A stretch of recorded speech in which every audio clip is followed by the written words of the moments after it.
اگر آپ یہ سیکھ جائیں کہ کیا اور کیسے نظر انداز کرنا ہے تو آپ کی زندگی خوبصورت بن جائے گی۔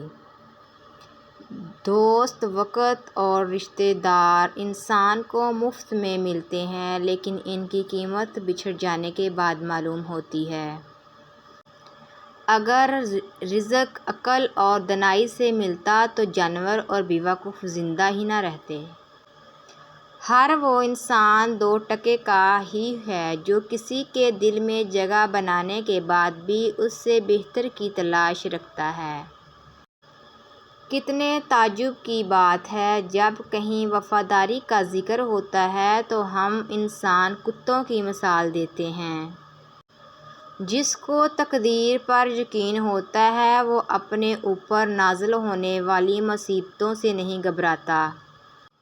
جب آپ کے رشتہ دار آپ کے خلاف بولنے لگیں تو سمجھ لو کہ اللہ آپ کو جلد ہی بلند مقام دینے والا ہے۔